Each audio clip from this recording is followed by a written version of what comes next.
Hello दोस्तों, vertex animation में फिर से आपका स्वागत है। मैं हूं वाजिद खान और आज हम सीखेंगे नोड एडिटिंग के बारे में। तो चलिए दोस्तों स्टार्ट करते हैं। तो सबसे पहले एग्जांपल के लिए मैं एक रेक्टेंगल लेता हूं और इस रेक्टेंगल को कंट्रोल क्यू से मैं कर्व कर लेता हूं। कर्व करने के बाद मैं लेता हूं शेप टूल और जैसे ही मैं शेप टूल को सेलेक्ट करता हूं, यहाँ पर जितने भी ऑप्शंस आते हैं ये सारे नोड एडिटिंग के लिए होते हैं। जैसे कि यहाँ पर मैं शेप टूल से क्लिक करता हूं। अगर मुझे यहाँ पर एक और पॉइंट ऐड करना है, एक नोड और ऐड करना है, तो यहाँ पर मैं कर दूंगा ऐड नोड्स। वहां पर मैंने क्लिक किया, जहां पर भी मुझे नोड ऐड करना है वहां से मैं क्लिक करूंगा शेप टूल से और वहां पर ऐड नोड कर दूंगा, तो वहां पर एक एंकर पॉइंट ऐड हो जाएगा। और अगर यही काम हमें शॉर्टकट तरीके से करना है तो जहां भी हमें एक नोड चाहिए वहां पे हम डबल क्लिक कर देंगे तो भी हमारे पास नोड ऐड हो जाएगा। और आप चाहे तो यहां से भी कर सकते हो। तो सबसे आसान तरीका यही है कि जहां पर भी आपको नोड चाहिए वहां पर आप लेफ्ट से डबल क्लिक करें। और अगर आपको डिलीट करना है तो यहां से आप सेलेक्ट करो, या तो आप यहां से रिमूव कर सकते हो या फिर आप ऐसे सेलेक्ट करके कीबोर्ड से डिलीट बटन प्रेस करोगे तो भी आपके एंकर पॉइंट डिलीट हो जाएंगे। तो चलिए दोस्तों आगे बढ़ते हैं। यहां से शेप टूल से एक पॉइंट को मैं यहां से सेलेक्ट करता हूं और यहां पे आप देख रहे हो ब्रेक कर्व। जैसे मैं ब्रेक कर्व पे क्लिक करता हूं तो यहां से लाइन जो है अलग हो जाती है। अगर मैं शेप टूल से एक पॉइंट को यहां से पकड़ता हूं तो लाइन यहां से अलग हो चुकी है। अगर मुझे इस लाइन को इसमें जोड़ना है तो मैं दोनों पॉइंटों को सेलेक्ट करूंगा, तो यहां से मैं कर दूंगा ज्वाइन टू नोड्स। यहाँ पे मैं क्लिक किया तो लाइन आपस में जुड़ चुकी है। उसके आगे चलते हैं दोस्तों। यहाँ पे आप दो ऑप्शन देख रहे हो, कन्वर्ट टू लाइन, और यहाँ पे आप देख रहे हो कन्वर्ट टू कर्व। तो सबसे पहले मैं आपको बताऊंगा कन्वर्ट टू कर्व का। यहाँ से कोई भी लाइन को मैं सेलेक्ट करता हूँ, उस लाइन शेप टूल से मैं उस लाइन पे क्लिक करूंगा और यहाँ से कर दूंगा convert to curve. Convert to curve करने के बाद यहाँ पर जो है कंट्रोल पॉइंट्स आ जाते हैं। तो यहाँ पर जो आते हैं कंट्रोल हैंडल्स होते हैं या कंट्रोल पॉइंट्स भी आप कह सकते हो। यहाँ से मैं क्लिक करके इसको चेंज करता हूँ तो अपनी लाइन में मैं यहाँ से कर्व भी दे सकता हूँ। जैसे आपको कर्व चाहिए वैसा आप इसको एडजस्ट कर सकते हैं। और अगर आप चाहते हो कि पूरे में ही आपको कर्व देना है तो आप सारे पॉइंट सेलेक्ट करके भी टू कर्व कर दिया और यहाँ से मैंने क्लिक किया, फिर से मैंने इसको कर्व दिया, यहाँ से कर्व दिया। तो इस तरह से आप इसको एडजस्ट कर सकते हो। और यदि मैं सारे पॉइंटों को सेलेक्ट करता हूँ या फिर एक पॉइंट को सेलेक्ट करता हूँ, यहाँ से मुझे लाइन को सीधा करना है तो यहाँ से करना है कन्वर्ट टू लाइन। क्लिक किया, लाइन सीधी हो चुकी है। अगर मैं सबको सेलेक्ट करता हूँ और यहाँ से कन्वर्ट टू लाइन पर करता हूँ तो लाइन हमारी सीधी हो जाती है। तो इसी के साथ दोस्तों आगे चलते हैं। फिलहाल मैं शेप को यहाँ से हटा देता हूँ और पेन टूल से मैं एक नई शेप ड्रॉ कर लेता हूँ।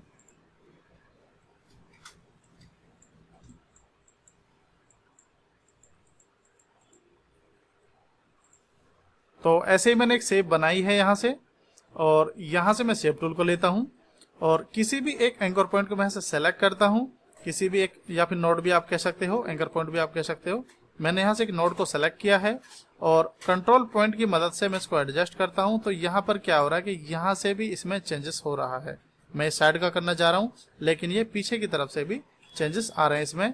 अगर आपको इस तरह से चेंजेस करना है तो आप ऐसे कर सकते हो। अगर आप चाहते हो कि मुझे यहाँ से पीछे की तरफ से एडजस्ट नहीं करना है, आप चाहते हो कि इधर से ना चेंज हो, तो उसके लिए होता है यहाँ पर कस्प नोड। कस्प नोड पे जैसे आप क्लिक करोगे और किसी भी साइड पे आप जाओगे तो अब ये दोनों साइड से नहीं होगा, अब ये एक ही साइड से होगा। आप इस साइड से भी चेंज कर सकते हो, अब इस साइड कोई फर्क नहीं होगा। अगर आप चाहते हो कि पहले की तरह कि मैं इधर से भी दोनों तरफ से एडजस्ट करना चाहता हूँ तो आप पॉइंट को सेलेक्ट करो और यहाँ से कर दो आप स्मूथ नोड। स्मूथ नोड पे जैसे आप क्लिक करोगे तो ये पहले वाली पोजीशन में आ जाएगा। तो इसके साथ साथ दोस्तों आगे चलते हैं। यहाँ पर एक पॉइंट और आता है सिमेट्रिकल नोड और स्मूथ नोड में क्या फर्क होता है। आइकन आपको एक जैसे ही लग रहे हैं लेकिन थोड़ा इनमें फर्क है।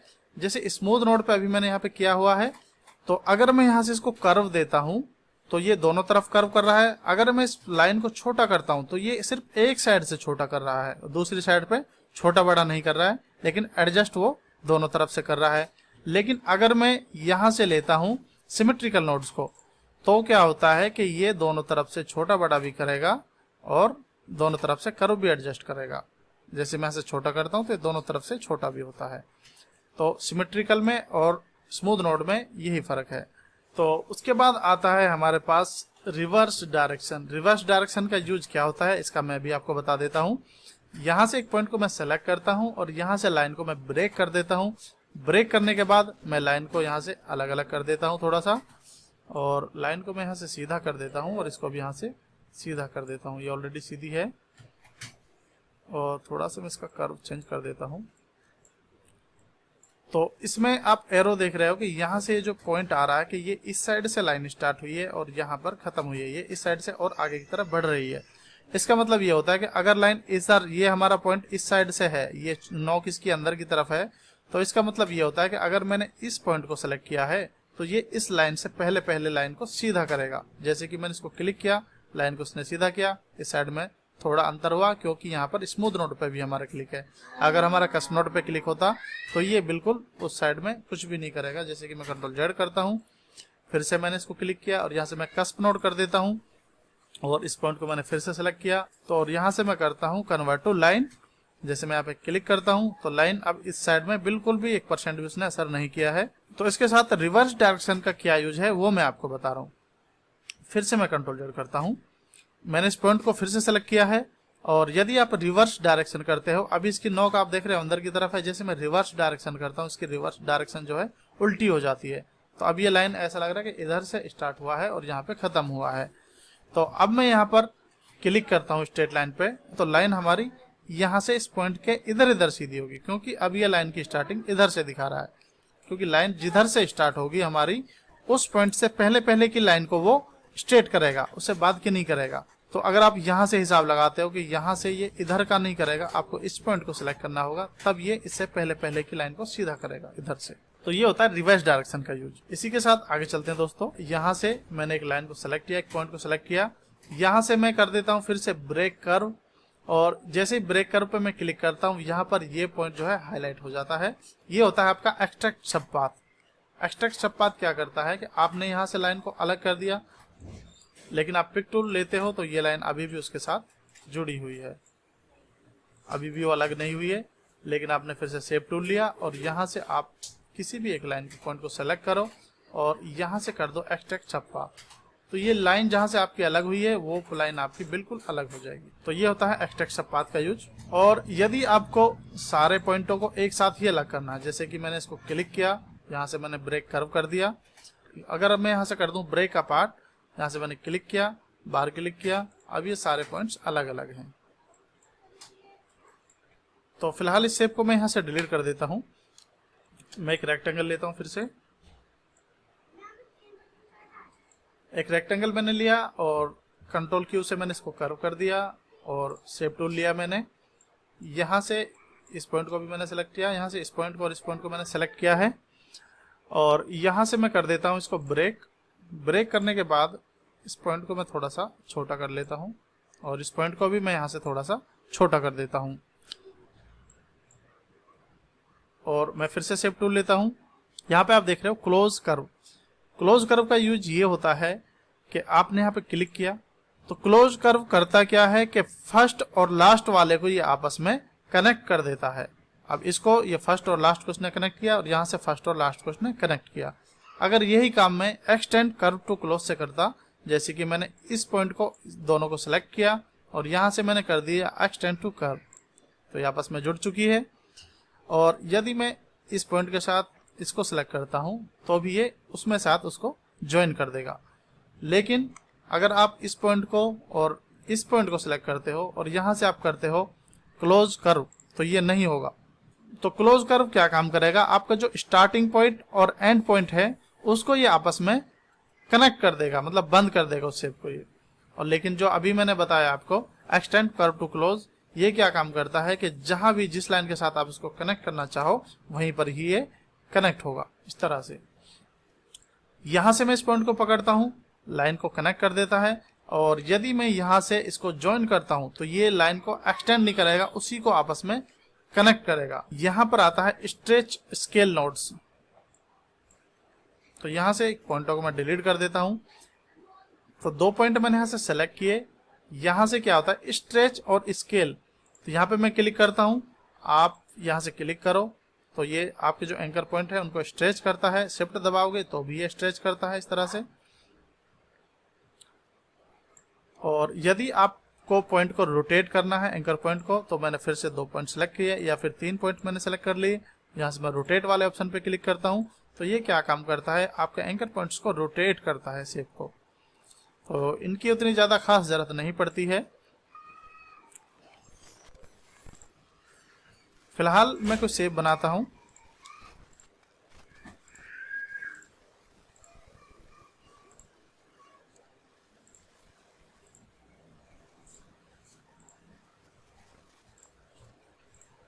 तो कई बार जब हम शेप ड्रॉ करते हैं तो क्या होता है कि ये जो एंकर पॉइंट्स आप देख रहे हो, ये जो नोड्स आप देख रहे हो, ये हमें एक सीध में चाहिए। तो हमें क्या करना पड़ता है कि यहाँ से हम लाइन लेते हैं और उसके बाद फिर इनको हम ऐसे कीबोर्ड से सेलेक्ट करके एडजस्ट करते हैं, जबकि ये सही तरीका नहीं है।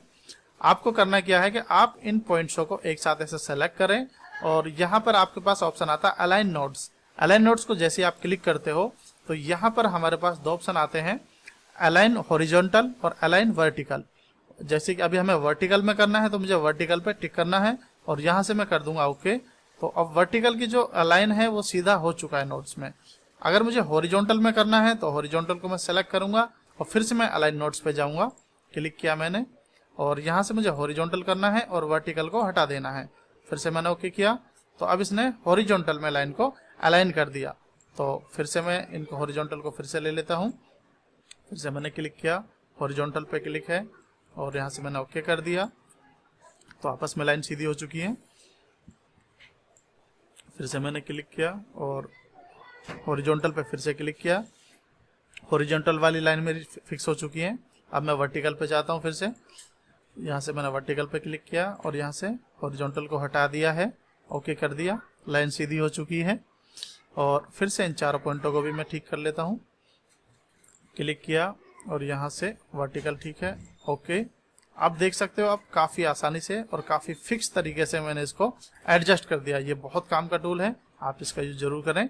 अलाइन नोड्स, यहाँ पे आप देख रहे हो reflect node horizontal. Reflect node में क्या होता है कि जैसे कि मैं यहाँ से कोई रेक्टेंगल लेता हूँ और कंट्रोल की से कर्व कर लेता हूँ और शेप टूल से मैं 2 पॉइंटों को सेलेक्ट करता हूँ और यहाँ से मैं रिफ्लेक्ट नोड हॉरिजॉन्टल कर लेता हूँ। हॉरिजॉन्टल में तो मुझे इनको सेलेक्ट करना है तो मैं फिलहाल दोनों पे ही क्लिक कर लेता हूँ, हॉरिजॉन्टल और वर्टिकल। फिलहाल मैं हॉरिजॉन्टल को सेलेक्ट किया और यहाँ से क्या होता है कि ये उन पॉइंट्स को रिफ्लेक्ट करता है एक दूसरे के साथ। और यदि आपको थोड़ा पर्सपेक्टिव में काम करना है तो भी आप इसका यूज कर सकते हो। जैसे वर्टिकल को मैंने सेलेक्ट किया और शिफ्ट के साथ मैं इसको थोड़ा सा एडजस्ट करता हूँ तो ये थोड़ा सा पर्सपेक्टिव में भी काम करेगा। आप इस तरह से भी इसका यूज कर सकते हैं।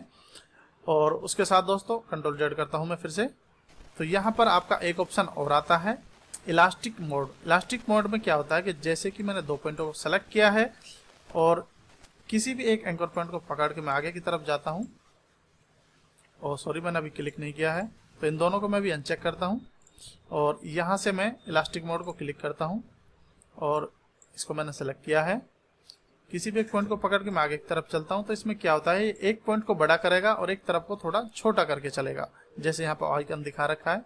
तो यहाँ पे मैंने एक शेप ली हुई है, इसको मैं यहाँ से करता हूँ ट्रेस बिटमैप और यहाँ से क्विक ट्रेस, इसको मैंने अलग हटाया और ये ओरिजिनल इमेज को मैं डिलीट कर देता हूँ और अनग्रुप करता हूँ यहाँ से और बैकग्राउंड शेप को मैं हटा देता हूँ। तो कई बार दोस्तों लोगों हम क्विक ट्रेस करते हैं और शेप टूल्स हम देखते हैं कि यहाँ पे काफ़ी ज़्यादा नोट्स आ चुके हैं, जबकि हमें इतनी ज़्यादा ज़रूरत नहीं है। इनकी वजह से फाइल थोड़ी हैवी हो जाती है। अगर हम चाहते हैं कि इनको थोड़ा सा कम कर दें और हमारी शेप उसी हिसाब से बनी रहे तो उसके लिए हमारे पास एक ऑप्शन है। तो हमने यहाँ पर शेप को अभी सेलेक्ट करके रखा है। यहाँ से मैं करता हूँ सेलेक्ट ऑल नोड्स। ये जितने भी आपके पास एंकर पॉइंट्स हैं या नोड्स हैं उन सबको ये एक ही बार में सेलेक्ट कर देता है। और जैसे ही मैं इनको सेलेक्ट करता हूँ तो ये रिड्यूस नोड जो है हाईलाइट हो जाता है। तो मुझे कितनी परसेंटेज में नोड्स जो हैं थोड़े कम चाहिए तो मैं यहाँ से 15 या 20 कर लेता हूँ।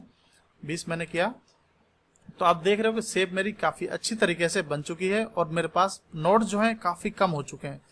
और उसी तरह से जैसे कि मैं यहाँ से भी क्लिक करता हूँ और फिर से मैंने यहाँ पे सेलेक्ट ऑल किया और नोड्स को मैंने फिर से 20 कर दिया। तो आप देख रहे हो कि काफ़ी आसानी से इसने ठीक किया है। तो इसकी वजह से क्या होगा कि जब भी हम कोई लोगो डिजाइन करते हैं तो ऐसे क्विक ट्रेस करने से क्या होता है कि कई बार ज़्यादा पॉइंट्स आ जाते हैं जिनकी वजह से फाइल हमारी बहुत हैवी हो जाती है। तो यहाँ से हम नोड्स को रिड्यूस कर सकते हैं। तो दोस्तों आज के लिए इतना ही। मिलते हैं आपको नेक्स्ट ट्यूटोरियल में।